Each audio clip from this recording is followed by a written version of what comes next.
హల్లెలూయా. దేవుని వాక్యము ధ్యానించడానికి బైబిల్ గ్రంథంలో నుండి మత్తయి సువార్త 5వ అధ్యాయం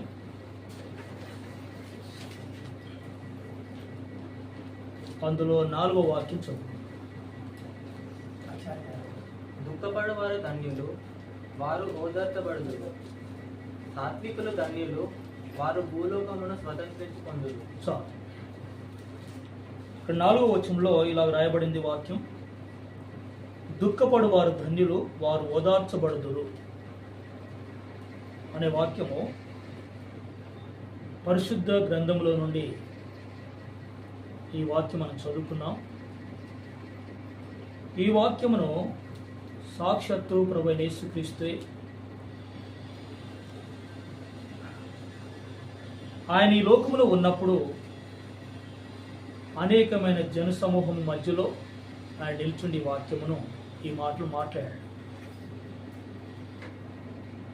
ప్రభు మాట్లాడుతున్న ఏ మాట అయినా ఈ లోకానికి అర్థం కాదు. ప్రభు చెప్తున్న ప్రతి సందర్భం, ప్రతి విషయం కూడా శరీర సంబంధమైన వారు, ప్రకృతి సంబంధమైన మనుషులకు ఇది అర్థం కాదు. ఎవరు ప్రభును ప్రేమించి ఆయన వాక్యంను గైకోవాలి, ఆ వాక్యప్రకారం జీవించాలని ఎవరైతే తీర్మానం చేసుకొని ప్రభు పాసనికి వస్తున్నారో అలాంటి వారి జీవితంలోని ఈ వాక్యాలు అర్థమవుతాయి. ఈ లోక జ్ఞానులకు ఈ వాక్యాలు అర్థం కావు. దేవుడు ఆలోచన అది ఆత్మకి అర్థమవుతుంది, కానీ ఈ లోకం గనులకు కానీ గొప్పవారికి కానీ ఈ ప్రకృతి సంబంధించిన మనుషులకు అర్థం కాదు. ఆత్మ మాటలు ఆత్మ కలిగిన వారు, ఆత్మను బ్రతికించుకున్న వారు ఈ మాటలు గ్రహించగలుగుతారు. ఇక్కడ ప్రభు అంటున్నాడు, దుఃఖపడువారు ధన్యులు. హల్లెలూయా. ఎవరు ధన్యులు? దుఃఖపడువారు ధన్యులు అని చెప్తున్నాడు. అదే లోక విషయంలో చూసుకున్నట్టయితే లోకంలో వారు అందరూ కూడా ఏం కోరుకుంటారంటే దుఃఖాన్ని కోరుకోరు, సంతోషాన్ని కోరుకుంటారు. ఎవరైనా సంతోషిస్తూ చాలా ఆనందంగా వారి జీవితంలో చాలా సంతోషం గడుపుతున్నారంటే వారిని చూసి అందరూ ఏమనుకుంటారు? వీరు ధన్యులు అనుకుంటారు. వీరు ధన్యులు. ఎందుకంటే వారి జీవితంలో కష్టాలు లేవు, దుఃఖాలు లేవు, ఇబ్బందులు లేవు. వారి జీవితంలో అన్నీ కూడా బాగున్నాయి, సమృద్ధిగా ఉంది, అందుకే వారు ధన్యులు అని లోకం అనుకుంటుంది. కానీ మన ప్రభువైన యేసుక్రీస్తు మాట్లాడుతున్న మాటల్లో చూసినట్టయితే ఆయన కొండ మీది ప్రసంగంలో ఈ 5వ అధ్యాయంలో, మత్తయి సువార్త 5వ అధ్యాయంలో ఆయన ఇవన్నీ మాట్లాడాడు. ధన్యులు ధన్యులు అనుకుంటూ మాట్లాడాడు. ఇందులో ఒక ధన్యత గురించి మనం చూస్తే, దుఃఖపడువారు ధన్యులు, వారు ఓదార్చబడుతురు అని చెప్పాడు. ఎవరు ధన్యులంట? దుఃఖపడేవారు ధన్యులంట. అదే లోకంలో చూసినట్టయితే దుఃఖపడేవారు ధన్యులని ఎవరు అన్నారు?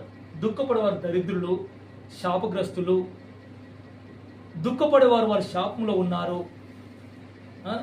వారికి ఆశీర్వాదం లేదు, దీవెనలు లేవు, వారి జీవితంలో కోల్పోయిన వారు, తోడు లేనివారు అని లోకంలో వారు అనుకుంటారు.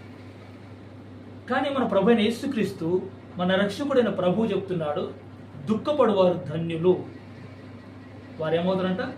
ఓదార్చబడుదురా. ఈ దుఃఖం చూసినట్టయితే 2 రకాలుగా ఉంటుంది. బైబిల్లో పౌలు గారు చెప్తున్నాడు కొరింథీ సంఘానికి, ఈ లోక సంబంధమైన దుఃఖం ఉందంట, అదే సమయంలో దైవ చిత్తానుసరణ దుఃఖం కూడా ఉందంట. దుఃఖం ఎన్ని రకాలుగా ఉంది?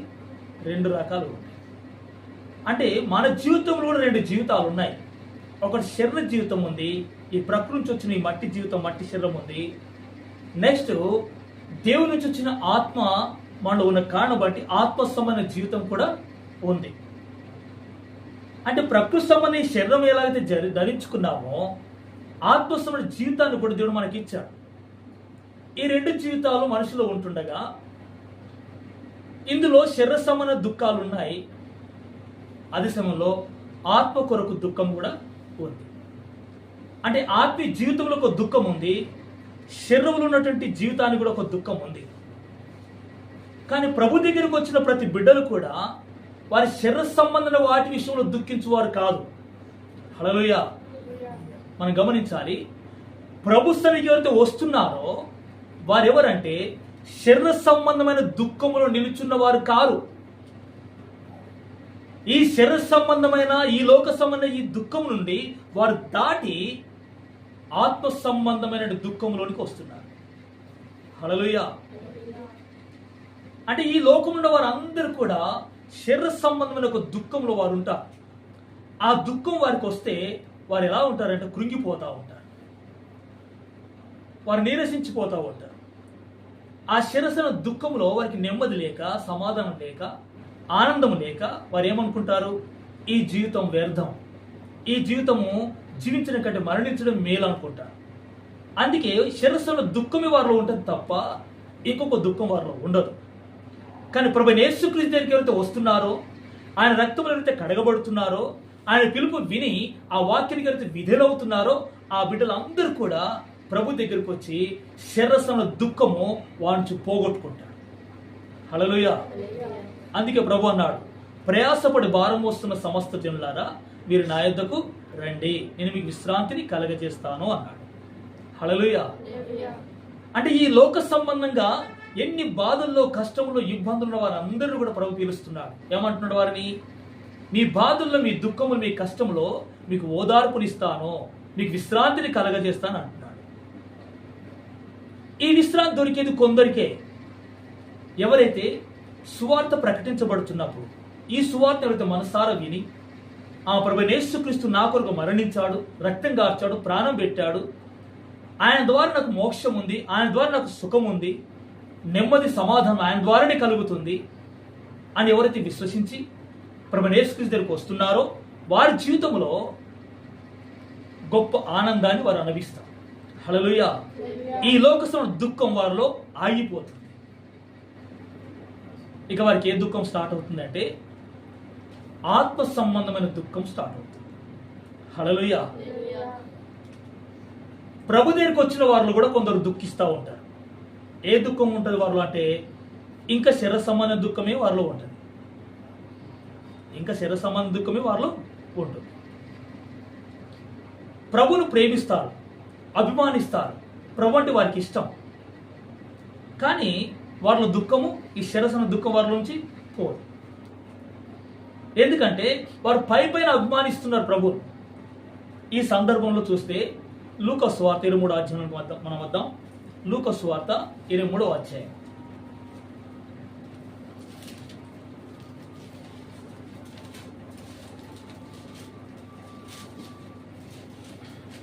ఇరవై 27వ వచనం, 28వ వచనం చదువుకుందాం. గొప్ప జన సమూహమును ఆయన గూర్చి రొమ్ము కొట్టుకొనుచు దుఃఖించుచున్న చాలా మంది స్త్రీలను ఆయనను వెంబడించిరి. యేసు వారి వైపు తిరిగి యెరూషలేము కుమార్తెలారా నా నిమిత్తము ఏడవకుడి, మీ నిమిత్తము మీ పిల్లల నిమిత్తమును ఏడుగుడి. హల్లెలూయా. హల్లెలూయా. ప్రభుని వెంబడిస్తున్న అనేక జన సమూహం. ఎప్పుడంటే ఈ సందర్భం యేసు ప్రభు యెరూషలేములో నుండి గొల్గోతా కొండ వరకు సిలువను ఎత్తుకుపోతున్న సందర్భం. ఆ పరిస్థితుల్లో అనేక మంది స్త్రీలు, చాలా జనాలు యేసు వెనుకల ప్రయాణం చేస్తున్నారు. అక్కడ స్త్రీలు బాగా ఏడుస్తున్నారు ప్రభువుని చూసి. ప్రభు ఆగి నిలిచి వారి వైపు చూసి వారితో అంటున్నాడు ఈ మాట. ఏమంటున్నాడంటే, యెరూషలేములో ఉన్న కుమార్తెలారా మీరు నా నిమిత్తం ఏడవకుడి. మీరు ఎందుకొరికి ఏడవాలంటే మీ నిమిత్తము మీ పిల్లల నిమిత్తం ఏడుగుడి అని చెప్పాడు ప్రభు. హల్లెలూయా. అంటే వారి నిమిత్తం ఏడవాలి, వారి పిల్లల నిమిత్తం ఏడవాలి, కానీ యేసయ్య గురించి ఏడవద్దంట. అంటే మీరు ఎందుకొరికి ఏడుస్తున్నారు అంటే యేసు ప్రభు రక్తం కారుతుంది, మహాశ్రమల్లో, వేదనలో, ఉమ్ముల్లో, నిందల్లో దిగంబరత్వం చేసి ఆయన కొరడదెబ్బలు కొట్టి మరణం వరకు వెళ్ళిపోయేటట్టుగా హింసించి మళ్ళీ అదే పరిస్థితుల్లో సిలువనెత్తి నడిపిస్తున్నారు కనుక ఆ వేదన, ఆ బాధను చూసి మీరు ఏడుస్తున్నారు. మరి ఈ బాధ వలన ఏమైనా ప్రయోజనం ఉందా? ఈ దుఃఖము మనం అనుభవిస్తే ఉన్న ప్రయోజనం ఉందా? ఏం ప్రయోజనం? వీరు ఏ దుఃఖమును అనుభవిస్తున్నారు? ఏ దుఃఖముతో వీరు ఏడుస్తున్నారు ప్రభుని చూసి? వీళ్ళు ఏ దుఃఖం వచ్చింది అంటే శరీర సంబంధమైన దుఃఖం వచ్చింది. శరీరంలో ఒక వ్యక్తి బాధపడుతున్నాడు, మనం కూడా ఏడుస్తాం, మనం కూడా బాధపడతాం. అలాగే వాళ్ళు బాధపడుతున్నారు. ఎందుకు వాళ్ళు బాధపడుతున్నారు? యేసుకు తగిలిన దెబ్బలు, ఆయనకు జరిగిన అవమానము, నిందలు, రక్తము, ఉమ్ములు ఇవన్నీ చూసి, ఆ చిత్రహింసలు చూసి ఏడుస్తున్నారు. కానీ ప్రభు అంటాడు, ఆ ఏడుపు మీరు ఏడవకూడదు. హల్లెలూయా. మీరు ఆ ఏడుపు ఏడవద్దు. మీరు ఆ ఏడుపు ఏడిస్తే మీకు ఎలాంటి ప్రయోజనం లేదు. అది నన్ను చూసి ఏడ్చినా, ఒకవేళ మీ కొరకు ఏడ్చిన శరీరమైన దుఃఖం, ఇంకెవరి గురించి ఏడ్చినా అది ప్రయోజనం లేనిది. హల్లెలూయా. మరి ఏ దుఃఖం కావాలో మనకు? హల్లెలూయా. యేసు ప్రభు అన్నాడు, దుఃఖపడు వారు ధన్యులు, వారు ఓదార్చబడుదురు అన్నాడు. మరి ఏ దుఃఖం ఇది అని చూస్తే మన వాక్యం చూద్దాం. 2 కొరింథీ రాసిన పత్రిక 7వ అధ్యాయం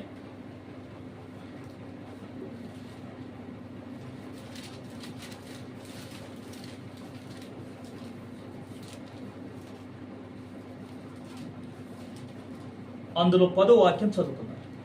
10వ వాక్యం. దైవ చిత్తానుసారమైన దుఃఖం రక్షణార్థమైన మారు మనసును కలగజేయును. ఈ మారు మనసు దుఃఖమును పుట్టించదు. అయితే లోక సంబంధమైన దుఃఖం మరణమును కలగజేయును. విన్నారా? పౌలు గారు చెప్తున్నారు, కొరింథీ సంఘంతో మాట్లాడుతున్నాడు పౌలు గారు. దేవుని సేవకులు దేవుని యొక్క ఆలోచనను సంఘానికి అందజేస్తున్నారు. ఇక్కడ సంఘముతో మాట్లాడుతున్నాడు పౌలు గారు. ఏమని చెప్తున్నారు? దైవ చిత్తానుసరణ దుఃఖం రక్షణార్థమైన మారు మనసును కలగజేయును. హల్లెలూయా. ఏ దుఃఖం అంటే ఇది? దైవ చిత్తానుసారమైన దుఃఖం. ఇంకేంటి? శరీరానుసారమైన దుఃఖం, లోక సంబంధమైన దుఃఖం. పౌలు గారు అంటారు, లోక సంబంధమైన దుఃఖం ఏం కలుగజేస్తుందంట? అది మరణాన్ని తీసుకొస్తుందంట నీ శరీరానికి. ఈ లోక సంబంధ దుఃఖం ఏమవుతుంది? మరణం తీసుకొస్తుంది. ఎవరైనా తన జరిగిన బాధలను బట్టి, కష్టములను బట్టి, ఇబ్బందులను బట్టి, ఎవరో అన్నారని, ఎవరో చేశారని ఈ బాధపడుతున్న వారందరి జీవితాలు ఏమవుతాయి? కృషించిపోతూ ఉంటాయి, నీరసించిపోతూ ఉంటుంది, ఆరోగ్యం చెడిపోతూ ఉంటుంది. ఇంకా వారు మెల్లమెల్లగా మరణానికి దగ్గరికి వెళ్ళిపోతూ ఉంటారు. ఈ దుఃఖము మనం దుఃఖించాలని దేవుడు ఎంత మాత్రం కోరట్లేదు. ఏ దుఃఖం దుఃఖించాలంట మనం? ఏ దుఃఖపడాలంట మనం? దైవ చిత్తానుసరణ దుఃఖం. హల్లెలూయా. శరీరానుసరణ దుఃఖం కాదు, దైవ చిత్తానుసరణ దుఃఖం అనేది ప్రతి దేవుని బిడ్డలో కలగాలి. హల్లెలూయా. హల్లెలూయా. ఈ దుఃఖము అనేకుల్లో కలుగుతుంది. శరీర సంబంధ దుఃఖం తొందరగా వచ్చేస్తుంది. ఆత్మసంబంధ దుఃఖం చాలా కష్టంగా వస్తుంది. అది అంత తొందరగా, అంత సులువుగా రాదు. Praise the Lord. హల్లెలూయా. ఈ దుఃఖం రావాలంటే క్రీస్తు యొక్క ప్రేమ, ఆ శిలువ త్యాగం, ఆయన రక్తం, ఆయన నిన్ను రక్షించడానికి పరలోకం వదిలిపెట్టి భూలోకానికి వచ్చాడనే సంగతి నీ హృదయంలో ప్రకాశించబడితే అప్పుడు నీకు దుఃఖం స్టార్ట్ అవుతుంది. హల్లెలూయా. ఆయన నిన్ను ప్రేమించిన ప్రేమ నువ్వు తలపోస్తూ కూర్చున్నప్పుడు అప్పుడు నీ హృదయం పగులుతుంది. ఈ దుఃఖము దైవ చిత్తానుసార దుఃఖం. ఈ దుఃఖము ప్రతి వ్యక్తికి రావాలని దైవ చిత్తం, దేవుని ఉద్దేశం ఇదే. కానీ దుఃఖం ఎవరికి రాదు. హల్లెలూయా. ఎందుకు రాదు? ఎందుకు రాదు తెలుసా? నువ్వు క్రీస్తు యొక్క ప్రేమను నువ్వు తలపోయట్లేదు, ఆయన త్యాగాన్ని నువ్వు తలపోయట్లేదు. ఆయన నేను ఎంతగా ప్రేమించాడో, ఎక్కడి నుంచి రక్షించాలని కోరుకున్నాడో ఇదంతా నువ్వు ధ్యానించట్లేదు గనక నీకు ఈ దుఃఖం లేదు. హల్లెలూయా. అర్థమవుతుందా? ఎవరు నేను పాపిని, నేను చెడిపోయిన వ్యక్తిని, నేను మూర్ఖత్వంలో ఉన్న వ్యక్తిని, నేను నరకానికి పాత్రుడను, నేను అపవిత్రుడిని, నా లోపల అపవిత్రం ఉంది, నాలో పరిశుద్ధత కొంచెమని లేదు అని ఎవరు సంపూర్ణంగా ఒప్పుకుంటున్నారో సువార్త విని, హల్లెలూయా, బైబిల్ ఉన్న ప్రతి మాటను విని ప్రభు యొక్క ప్రేమను గుర్తించి, ఆయన త్యాగాన్ని గుర్తించి, ఆ శిలువ యొక్క శ్రమను గుర్తించి ఎవరు దుఃఖపడి ఏడ్చింది నా కొరకు జరిగిన విషయం, నా పాప నిమిత్తం క్రీస్తు ఇలా చేయబడ్డాడు, నా అతిక్రమణకైనా ఆయన చనిపోయాడు, నా పాప నిమిత్తం ఆయన రక్తం కార్చాడు, నా కొరకు దిగి వచ్చాడు పరలోకం వదిలిపెట్టి, హల్లెలూయా, నా భయంకర పాపాన్ని ఆయన మీద వేసుకున్నాడు, ఈ మూర్ఖత్వమును, ఈ అపవిత్రతను ఆయన భరించాడు, సహించాడు. ప్రభా, నువ్వు ఎంత పరిశుద్ధుడవి, ఆయన ఈ పాపిని నువ్వు మోసావు, ఈ పాపిని నువ్వు అనుభవించావు, ఈ అపవిత్రతను నువ్వు సహించావు ప్రభువా, ఈ కారణం చేత నాకు రక్షణ కార్యం సిద్ధం చేస్తావు. ఇంతగా ప్రేమించడం ఎవరైనా ఉన్నారు ఈ లోకంలో? ఎవ్వరు లేరు. నా తల్లి కాదు, నా తండ్రి కాదు, నా తోబుట్టులు కాదు, ఎవ్వరు కూడా నన్ను ప్రేమించలేరు అని ధ్యానించి తలపోసి నువ్వు ఒంటరి కూర్చున్నట్టయితే నీకు ఎంబడి నీ హృదయం పగిలిపోతుంది. హల్లెలూయా. హృదయం పగిలిన తర్వాత విరిగి నలిగిన హృదయంతో నువ్వు ఏడుస్తూ ప్రత్యాత్తాపడి, ప్రభువా నన్ను ఇంతగా ప్రేమించావు, నన్ను ఇంతగా ప్రేమించేవారు ఎవరు లేరు ఈ లోకంలో, నువ్వే నన్ను ప్రేమించావు, అయితే నేను కూడా నేను ప్రేమించాలనుకుంటున్నాను అని ఎవరు తీర్మానం చేసుకుంటున్నారో ఆ వ్యక్తిలో దైవ చిత్తానుసారం దుఃఖం పెళ్ళుబుక్కుతూ వస్తూ ఉంటుంది. హల్లెలూయా. ఈ దుఃఖములో ఆ వ్యక్తి పాపాలు క్షమించబడతాయి, ఈ ఏడుపులో, ఈ రోదనలో ఆ అతిక్రమం తుడిచివేయబడతాయి, ఆయన క్రీస్తు రక్తంతో కడగబడతాడు వ్యక్తి, ఆయన క్షమాభిక్ష ఆయన నుంచి ఆ వ్యక్తిలోనికి వచ్చేస్తుంది, ఆయన నిన్ను అంగీకరిస్తాడు. హల్లెలూయా. నిన్ను అంగీకరిస్తాడు, ఆయన నిన్ను యాక్సెప్ట్ చేస్తాడు, ఆయన నువ్వు నా కుమారుడివి అంటాడు. హల్లెలూయా. ఇప్పుడు నా దగ్గరకు వచ్చావు నువ్వు అంటాడు. పాపాన్ని, లోకాన్ని, శరీరమైన విషయాలు వదిలిపెట్టి నా దగ్గరకు వచ్చావు, ఇప్పుడు వచ్చావు, ఇప్పుడు నిన్ను బట్టి సంతోషిస్తున్నాను అంటాడు దేవుడు. హల్లెలూయా. ఇంతవరకు నీ గురించి నాకు సంతోషం లేదంటాడు, ఇంతవరకు నాకు దుఃఖం ఉంది నీ విషయంలో, నువ్వు ఇప్పుడు నా దగ్గరకు వచ్చావు కనుక ఇప్పుడు నేను ఆనందిస్తున్నాను. హల్లెలూయా. పౌలుగా పేతురు గారు, అపొస్తలుడైన పేతురు గారు చెప్తున్నారు, ఒక పాపి మారుమనసు పొందుకొని ప్రభు దగ్గరకు వస్తుంటే ఆ దైవ కార్యం భూలోకంలో జరుగుతున్నప్పుడు పరలోకంలో దూతలందరూ కూడా తొంగి చూస్తున్నారంట. ఎలా చూస్తున్నారు వాళ్ళు? దైవ కార్యాన్ని పరలోకంలో దూతలంతా కూడా భూలోకం వైపు కళ్ళెత్తి చూస్తున్నారు. ఎవరైనా పాపి అయిన మనుషుడు ప్రభు దగ్గరకు వస్తుంటే పరలోకం అంతా ఆనందిస్తుందంట. హల్లెలూయా. నిన్ను బట్టి పరలోకం మారుమరోగాలు సంతోషించాలి. నీ జీవితాన్ని బట్టి నీవు అంకితం చేసిన నీ జీవితము చూసిన ఆ పరలోకము, ప్రభువు, దూతలు ఆనందించాలంటే నువ్వు ఫస్ట్ పాపాన్ని వదిలిపెట్టుకోవాలి, నీ శరీర విషయాన్ని వదిలిపెట్టుకోవాలి, నీ శరీర దుఃఖాన్ని పక్కన పెట్టి ఆత్మస్థ దుఃఖం కూడా దిగి రావాలి. ఈ దుఃఖమును అనుభవిస్తున్న ప్రతి వ్యక్తి విషయంలో దావీదు అంటాడు, తన అనుభవంతో చెప్తున్నాడు దావీదు గారు, ఏమంటాడు తెలుసా? విరిగి నలిగిన హృదయాన్ని నువ్వు అలక్ష్యం చెయ్యి. హల్లెలూయా. ఎలాంటి హృదయం అంట? విరిగి నలిగిన హృదయం. విరిగిపోయింది హృదయం, నలిగిపోయింది. ఎందుకు? తన పాపాన్ని గుర్తు తెచ్చుకొని, తన అతిక్రమాలు తలపోస్తూ, తన దురాశలు, తన కోరికలు, తనతో స్వయం, తన సొంత ఉద్దేశాలన్నీ కూడా అన్ని ముందు పెట్టుకొని, ప్రభువా నన్ను క్షమించవా, ఈ పాపం నువ్వు నన్ను క్షమించకపోతే ఈ పాపం నుంచి, నేను చేసిన ఈ దుర్మార్గం పనుల గురించి నన్ను క్షమించకపోతే, నీ రక్తం నన్ను కడగకపోతే నేనేమైపోతాను? నేను ఈ లోకం వదిలిపెట్టిన మరుక్షణం నేను యుగాలు నరకాగ్నిలో కాలిపోతాను. కానీ ఒక్క క్షమాభిక్ష నాకు అనుగ్రహించమని ఏడుస్తూ ఏడుస్తూ కన్నీరు గార్చి ఆయన పాదాలు పట్టుకుని బ్రతిమలాడవలసి ఉన్నది. హల్లెలూయా. ఈ స్థితి నీకు రానంత వరకు నీ మీద నరకం నిలిచి ఉంది, నీ మీద రెండవ మరణమైన నరకం నీ మీద నిలిచి ఉంది, శాపం నీ మీద నిలిచి ఉంది, పాపం నీ మీద నిలిచి ఉంది. ఈ స్థితి నుంచి బయటికి రావడానికి సమయం ఎక్కువ లేదు. హల్లెలూయా. హల్లెలూయా. అందుకే సమయం గురించి మాట్లాడుతున్నాడు పౌలు గారు. చూడండి 6వ అధ్యాయం 1st వచనం 2nd వచనం చదవండి. 2 కొరింథీ పత్రిక 6వ అధ్యాయం 1st వచనం 2nd వచనం. కాగా మేము ఆయనతోడి పనివారమై మీరు పొందిన దేవుని కృపను వ్యర్థము చేసుకొనవద్దని మిమ్మును వేడుకొనుచున్నాము. ఆమేన్. హల్లెలూయా. నెక్స్ట్. అనుకూల సమయమందు నీ మొర నాలకించితిని, రక్షణ దినమందు నిన్ను ఆదుకొంటిని అని ఆయన చెప్పుచున్నాడు కదా. ఇదిగో ఇప్పుడే మిక్కిలి అనుకూలమైన సమయం. ఇదిగో ఇదే రక్షణ దినం. హల్లెలూయా. ఏంటంటే సమయం ఉందా లేదా? సమయం ఉంటే ఇప్పుడే అంటాడా? ఇదే అనుకూల సమయం అంటాడా? సమయం ఉంటే అంటే సమయం లేదు. నీ ఆత్మ రక్షించుకోవడానికి సమయం లేదు. సమయం కొద్దిగా ఉంది. నేడే రక్షణ దినం. ఇప్పుడే అనుకూలమైన సమయం. హల్లెలూయా. ఎందుకు?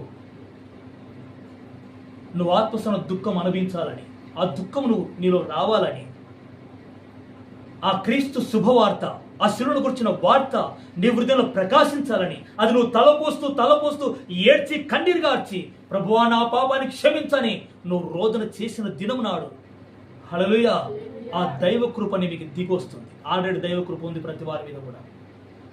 హల్లెలూయా. ఏమంటున్నాడు పౌలు గారు? ఈ దైవ కృప నువ్వు వ్యర్థం చేసుకోవద్దు. దైవ కృప నిన్ను రమ్మంటుంది. ఆ దేవుని కృప ఆయన శిరోస్థానికి రమ్మని పిలుస్తుంది నిన్ను.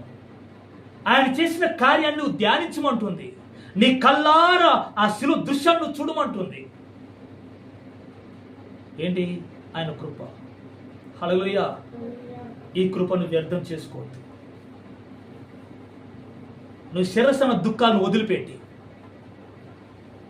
నీ శిరస్సున దుఃఖం, వేదన, బాధలు వదిలిపెట్టి ఆత్మ సంబంధమైన దుఃఖంలోనికి నువ్వు రావాలి. నీ శిరస్సు విషయాలను కూడా వదిలిపెట్టి నీ ఆత్మ రక్షించుకోవడానికి నువ్వు ఏడవాలి, పశ్చాత్తాపడాలి. ఈ దుఃఖం రాకపోతే నువ్వు దేవుడికి దూరం ఉన్న వ్యక్తివి. హల్లెలూయా. పాపాత్మ స్త్రీ పరిగెత్తుకొని వచ్చింది. ఆమె పేరు ఏంటంట? పాపాత్మురాలంట. బైబిల్ అదే రాయబడి, ఆమె పేరే లేదు బైబిల్లో. నీ పేరు నా పేరు ఉంది బాగా ఇక్కడ. హల్లెలూయా. నీ పేరు మంచి క్రైస్తవ పేరు చెప్పొచ్చు నువ్వు, కానీ ఆమె పేరు లేదు. పేరు లేకపోయినా, పేరు బైబిల్లో రాయకపోయినా ఆయన మాత్రం మనకంటే ధన్యురాలి. హల్లెలూయా. ఎవరికంటే ధన్యురాలు? రక్షణ పొందని వారి కంటే ధన్యురాలు. Praise the Lord. హల్లెలూయా. రక్షణ పొందిన వారు ధన్యులు. ఆ పొందుకున్న రక్షణను భయముతో, వణుకుతో కొనసాగించుకున్న వారు ధన్యులు. దాన్ని ముగించుకున్న వారు ఇంకా ధన్యులు. హల్లెలూయా. అర్థమవుతుందా?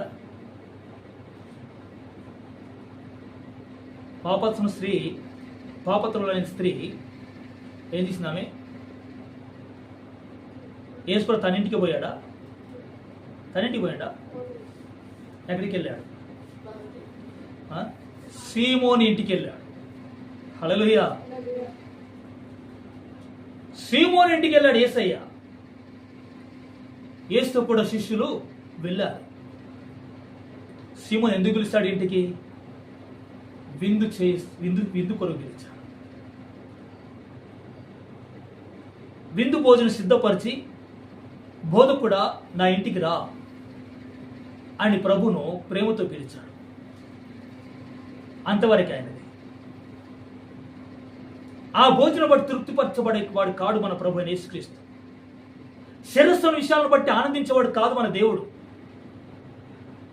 ప్రతి ఆత్మస్థమైన ప్రతి విషయాన్ని దాన్ని బట్టి ఆనందిస్తాడు యేసయ్య.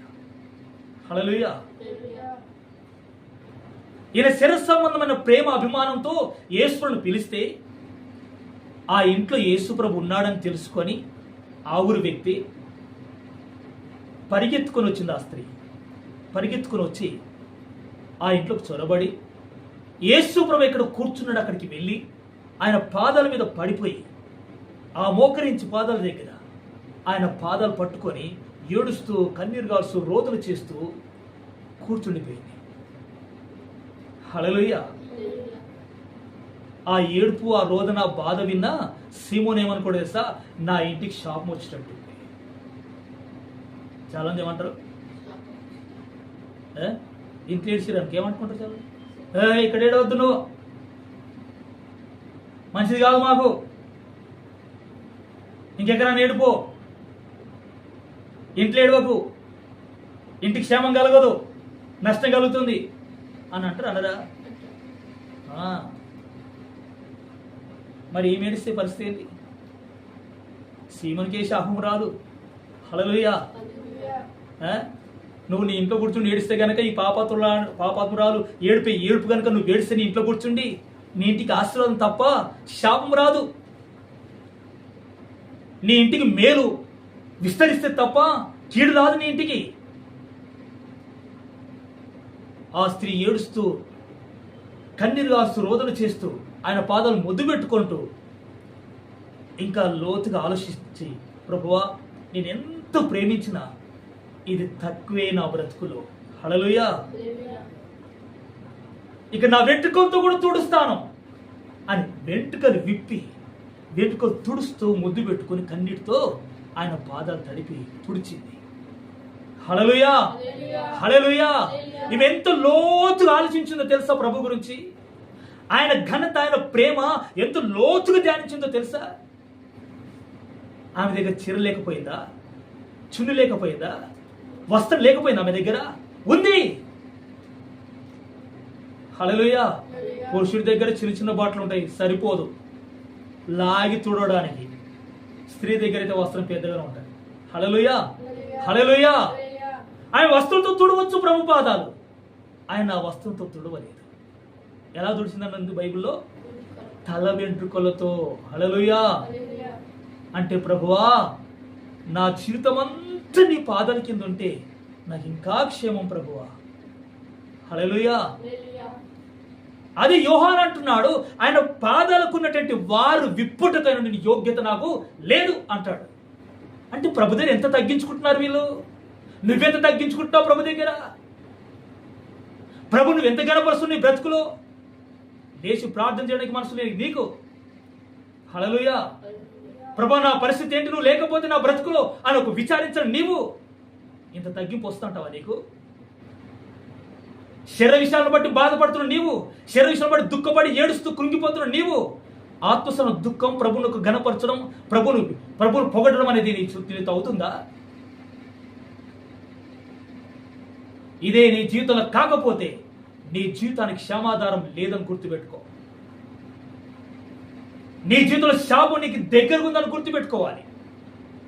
ఈ ఆత్మసన దుఃఖం, ప్రభుని ఘనపరచడం, ప్రభుని పొగడడం, ఇంతగా ప్రభుత్వం తగ్గించుకోవడం ఎవరికి కావట్లేదో, ఎవరికి బాధ ఈ దుఃఖం హృదయంలో కలగట్లేదో వారు ప్రభుకు దూరంగా ఉన్నారు. నువ్వు దూరంగా ఉన్నావు, కానీ నువ్వు దూరంగా ఉండడం ప్రభుకి ఇష్టం లేదు. హల్లెలూయా. నువ్వు మూర్ఖంగా ప్రవర్తించి నువ్వు దూరంగా ఉన్నా ప్రభుకు మాత్రం ఇష్టం లేదు.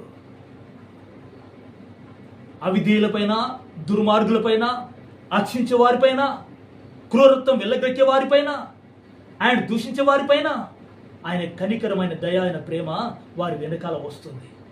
వస్తావా నా దగ్గరికి అని? వస్తారా అట్లా ఎవరైనా? వస్తారా? లోకంలో ద్వేషించుకుంటూ పోయే వ్యక్తి వెనకాల పోతారు ఎవరన్నా? కానీ యేసు ప్రేమ విచిత్రమైన ప్రేమ. హల్లెలూయా. ఆ ప్రేమ విచిత్రమైంది, అది నీకు అర్థం కాదు.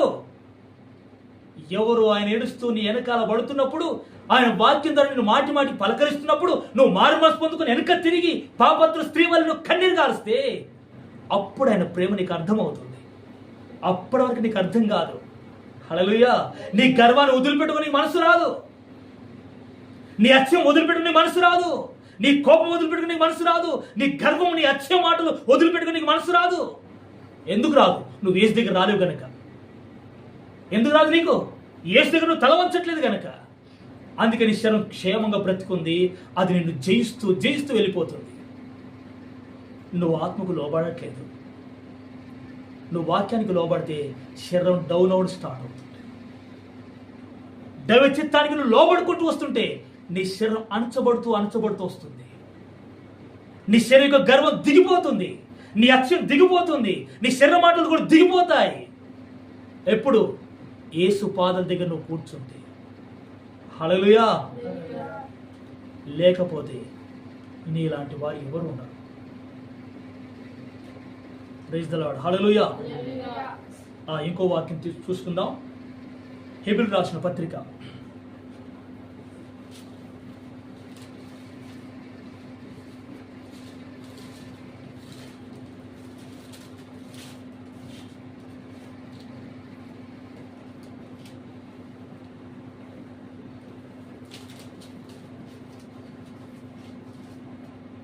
5వ అధ్యాయం అందులో 7వ వచనం చదువుకుందాం. హెబ్రీయులకు రాసిన పత్రిక 5వ అధ్యాయం 7వ వచనం.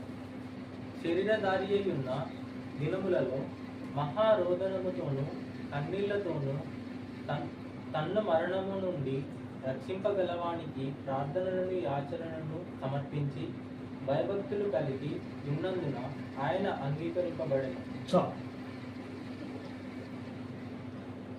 ఇక్కడ వాక్యం మనం చూసినట్టయితే హెబ్రీ పత్రికలో పౌలు గారు చెప్తున్నాడు, యేసు ప్రభు గురించి చెప్తున్నాడు. యేసు ప్రభు మాట్లాడమే కాదు, మీరు నా నిమిత్తం ఏడవద్దు, మీ నిమిత్తము మీ పిల్లల నిమిత్తం ఏడవండి అన్నాడు.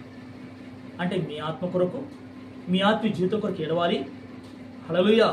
మీ పిల్లల ఆత్మలు కూడా నరకంకు పోవద్దని, మీ పిల్లల ఆత్మలు కూడా చెడిపోకూడదని, మీ పిల్లల ఆత్మలు దుష్టునికి ఆదిలోకి వెళ్ళిపోవద్దని మీ కొరకు, మీ పిల్లల కొరకు ఏడవమని చెప్పాడు దేవుడు. అది దైవ చిత్తానుసార దుఃఖం. మనకి చెప్పాడా ప్రభు? మనకి చెప్పాడా? కాదు. హల్లెలూయా. హల్లెలూయా. ఇంకేం చెప్పాడు ప్రభు? తన గురించి కూడా పరిశుద్ధాత్మ దేవుడు చెప్తున్నాడు. యేసు ప్రభు ఈ శరీరం ధరించుకొని ఈ లోకంలో ఉన్నప్పుడు, శరీరధారిగా ఉన్న సమయంలో ఎలా ఉండంటే యేసయ్యా కన్నీళ్లతోనూ మహారోదనతోనూ యాచనలతోనూ విజ్ఞాపనలతోనూ ఆయన కన్నీళ్లుగా అరుస్తూ ప్రార్థించి తండ్రికి మొరపెడుతున్న కారణం బట్టి ఏమయ్యాడంట ఆయన? ఏమయ్యాడు? చదవాలి మీరు. భయభక్తులు కలిగి ఉన్నందున ఆయన అంగీకరించబడెను. హల్లెలూయా. కన్నీళ్లతో ప్రార్థిస్తున్నాడు యేసయ్య. రోదన చేస్తుండు, పశ్చాత్తాపడుతుండు. హృదయాంతరం నుంచి దుఃఖం, వేదన, బాధ వస్తుంది. ఎందుకొరకు? తండ్రి నీ చిత్తము నాలో నెరవేర్చబడాలి. హల్లెలూయా. శరీరంలో ఏమైపోయినా పర్వాలేదు, శరీరం ఎంత చంపబడినా బాధ లేదు నాకు. శరీరం ఎంత హింసించబడినా, ఎంత క్రూరంగా నేను చిత్రహింసలు పెట్టబడినా, అవమానాలు భరించినా, ఎన్ని సమస్యలు వచ్చినా, నా శరీరం అంతా నలిగిపోయినా నాకు బాధ లేదు. కానీ హల్లెలూయా, నీ చిత్తం నాకు జరగకపోతే నాకు బాధ అని తండ్రి చిత్తము జరగడానికి, తండ్రి కోరుకున్న ఆత్మను మాత్రం బ్రతికించుకోవడానికి యేసు ప్రభు ఏడ్చాడు. ఆయన నీకు నాకు మాదిరి. హల్లెలూయా. క్రొత్తగా వస్తున్న వ్యక్తికి మాదిరి. అయినా సంఘానికి వచ్చిన ప్రతి బిడ్డ కూడా యేసు ప్రభు మాదిరి. ఏ మాదిరి? ఏడ్చిన కన్నీళ్లు, పశ్చాత్తాపం, దుఃఖం, వేదన, రోదన ఈ లోకం ఉన్నంత కాలమైన ఏడ్చాడంట. హల్లెలూయా. ఎందుకని? ఆత్మకు మరణము రాకూడదని. హల్లెలూయా. దైవ చిత్తానుసార దుఃఖం ప్రభువే అనుభవించాడు.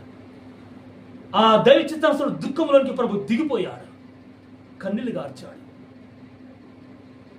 అది సమయంలో తండ్రికి భయము, భక్తి కలిగి ఉన్నందున ఆయన ఏమయ్యాడంట? అంగీకరించబడ్డాడంట. హల్లెలూయా. మరి నువ్వు అంగీకరించబడాలంటే పాటలు పాడితే అంగీకరించబడతావా? సభల్లోకి వెళ్ళి నువ్వు స్తుతిస్తే అంగీకరించబడతావా? నువ్వు ఆరాధనకు చర్చికి క్రమానుసారం వస్తుంటే అంగీకరించబడతావా? కాదు. ఎలా అంగీకరించబడతావు? నీ ఆత్మరక్షణ కొరకు, నీలో పాపం ప్రవేశించకుండా ఉండడానికి కొరకు, ఏ దురాశని వెంబడించకుండా ఉండడానికి కొరకు నీకు అడ్డుకుండేది, నీకు ప్రాకారంగా నీ చుట్టూ నీ జీవితానికి ఉండేది తెలుసా? కన్నీటి ప్రార్థన. హల్లెలూయా. దుఃఖం, వేదన. ప్రభువా నీ చిత్తం నాలో జరగాలి, నీ వల్ల నేను పరిశుద్ధపరచబడాలి, నీ రక్తం నన్ను కడగాలి, నీ వాక్యమైన శుద్ధ జలములు నన్ను శుద్ధి చేయబడాలి అని ఎవరైతే ప్రార్థిస్తున్నారో, మొరపెడుతున్నారో వారు అంగీకరించబడతారు. హల్లెలూయా. ఎవరి చేత అంగీకరించబడతారు?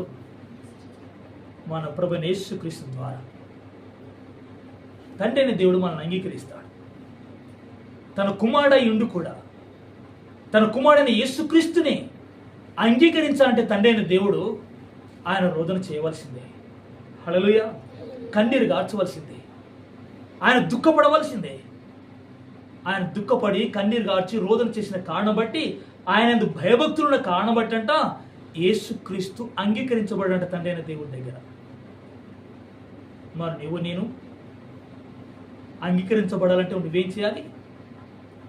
ఏం ఆలోచించాలి? నువ్వు ఏం తలంచాలి?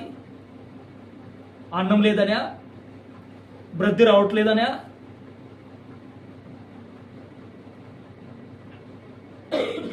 నాకు ఇక్కడ ఎవరు దిక్కులేరనా? పట్టించుకునే వారు ఎవరు లేరనేడు వాళ్ళ? సరే, అన్నీ ఉంటాయి. ఏం చేస్తే సత్యం రోజు తీసుకెళ్తావా? తీసుకెళ్తారా? ఎవరన్నా తీసుకుపెట్టవచ్చు చూసారు ఎప్పుడన్నా? మనకు తెలిసిన వారి దగ్గర పోయిన మన అమ్మ దగ్గర, మన నాన్న, మన అమ్మనో, మన బంధువులు ఎవరో చనిపోయి ఉంటారు. వాళ్ళ దగ్గరికి వెళ్ళినాడు ఏమైనా తీసుకొని పోయారు? వాళ్ళు ఏమైనా తీసుకుపోయారా? మరి ఏం తీసుకుపోయారు వాళ్ళు? ఏడ్చింది మాత్రం వీటి కొరకు ఏడ్చారు. నాకు సుఖం లేదని ఏడ్చారు, నాకు నెమ్మది లేదని ఏడ్చారు, శరీరం నాకు డబ్బు లేదని ఏడ్చారు, శరీరం నన్ను ప్రేమించేవారు ఎవరు లేరని ఏడ్చారు. మరి ఎవరైనా తీసుకుపోయారా లాస్ట్కి? మరి ఏం తీసుకుపోయారు వాళ్ళు? పాపం గురించి ఏడవలేరు కనుక ఆ పాపాన్ని తీసుకొని నరకానికి వెళ్ళిపోయారు. మరి నువ్వు బయట వెళ్ళాలనుకుంటున్నావు, నువ్వు బయట వెళ్ళాలనుకుంటున్నావు, నీ చదువు తీసుకోపోతావా? నీ ఉద్యోగం తీసుకోపోతావా?